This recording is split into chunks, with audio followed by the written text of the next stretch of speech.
સુરત મહાનગરપાલિકાએ public private પાર્ટનરશિપના ધોરણે ઘણા પ્રોજેક્ટ આપ્યા છે, ત્યારે એમપી ફિટનેસ ક્લબ નામના ઇજારદારને વરાછામાં આવેલું સરદાર પટેલ સ્પોર્ટ કોમ્પ્લેક્સ આપ્યું છે। આ સ્પોર્ટ કોમ્પ્લેક્સનો મિલકત વેરો અને પાણી બિલની 1 કરોડ કરતાં વધુ રકમ લાંબા સમયથી ઇજારદારે ભરપાઈ કરી નથી। આ કારણોસર સુરત પાલિકાએ પાણીનું કનેક્શન કાપી નાખ્યું હતું, જેથી ઇજારદાર જીમની બધી જ મશીનરી અને પોતાનો સામાન ભરીને રફુચક્કર થઈ ગયો હતો, જેથી આપ દ્વારા આ અંગે શાસક પક્ષ ભાજપ પર પ્રહાર કરતા મળતિયાઓને મિજબાની કરાવતી હોવાના આક્ષેપો કરાયા છે। સુહાગિયાઓએ વધુમાં આક્ષેપો સાથે કહ્યું હતું કે ભાજપના શાસકોની મહેરબાનીને કારણે આજે આ એસએમસી અને કેટલાય મેમ્બરોને ચૂનો લાગ્યો છે। ભાજપનો આ વધુ એક મળતિયો ઇજારદાર રફુચક્કર થઈ ગયો છે। ઇજારદારે નોટિસ પણ લગાવી છે કે અમારી સાથે અન્યાય થયો હોવાથી અમે આ પગલું ભર્યું છે, સાથે તમામ મેમ્બરને તેમની ફી પરત ચૂકવી દેવામાં આવશે। જોકે હજી સુધી કોઈને 1 રૂપિયો પણ પરત મળ્યો ન હોવાના આક્ષેપો થયા છે। નમસ્કાર મિત્રો, હું વિપુલ સુહાગિયા, કોર્પોરેટર સુરત મહાનગરપાલિકા, આમ આદમી પાર્ટી।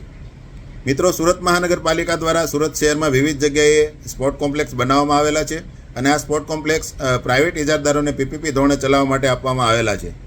આવું જ એક sport complex Sardar Patel sport complex Bombay market પાસે આવેલું છે અને જે આજથી 5 વર્ષ પહેલાં એમપી ફિટનેસ ક્લબ નામના ઇજારદારને ચલાવવા માટે આપવામાં આવેલું। આજે 2 મહિના જેટલો સમયગાળો એના કોન્ટ્રાક્ટમાં બાકી હોય અને આ ઇજારદાર કોમ્પ્લેક્સને તાળા મારીને રફુચક્કર થઈ ગયેલ જણાઈ આવેલ છે। આ કોમ્પ્લેક્સના ગેટ પર બોર્ડ મારી દેવામાં આવ્યું છે કે એસએમસી દ્વારા પાણીનું કનેક્શન કાપી નાખતા કોમ્પ્લેક્સ બંધ કરવામાં આવ્યું છે। ખરેખર હકીકત એવી છે કે સુરત મહાનગરપાલિકાનો 87 લાખ કરતાં વધારેનો વેરો બાકી હોય, લાખો રૂપિયાનું પાણી બિલ બાકી હોય, કરોડો રૂપિયા સુરત મહાનગરપાલિકામાં ભરવાના થતાં આ ઇજારદાર રાતોરાત પોતાનો સરસામાન ભરીને, જીમનો સામાન ભરીને, જીમની મશીનરી ભરીને રફુચક્કર થઈ ગયેલ જણાઈ આવેલ છે। આજથી 6 મહિના પહેલાં આ કોમ્પ્લેક્સની મેં મુલાકાત લીધી, ત્યારે જ મને ગેરરીતિઓ માલુમ પડેલી અને સામાન્ય સભામાં પણ આ બાબતે મેં રજૂઆત કરેલી, પરંતુ શાસકોના મળતિયા ઇજારદાર હોય, શાસકો દ્વારા આ બાબતે કોઈ ધ્યાન નહીં દેવામાં આવતા, અધિકારીઓ દ્વારા પણ બેદરકારી દાખવવામાં આવતા આજે આ એમપી ફિટનેસ ક્લબ નામનો ઇજારદાર આ કોમ્પ્લેક્સને તાળા મારીને એસએમસીને અને લોકોને કરોડો રૂપિયાનો ચૂનો લગાવીને રફુચક્કર થઈ ગયેલ જણાઈ આવેલ છે।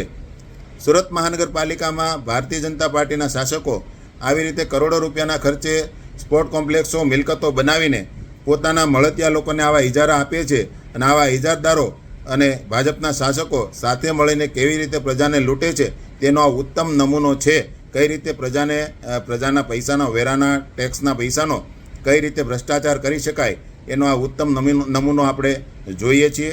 આ એમપી ફિટનેસ ક્લબ નામનો ઇજારદાર આજે સ્પોર્ટ કોમ્પ્લેક્સને તાળા મારીને રાતોરાત પોતાનો સામાન ભરીને આજે રફુચક્કર થઈ ગયેલો છે। આ ભારતીય જનતા પાર્ટી અને પોતાના મળતિયા લોકો કઈ રીતે મળીને પ્રજાને લૂંટે છે તેનું ઉત્તમ ઉદાહરણ છે। જય હિન્દ, જય જય ગરવી ગુજરાત।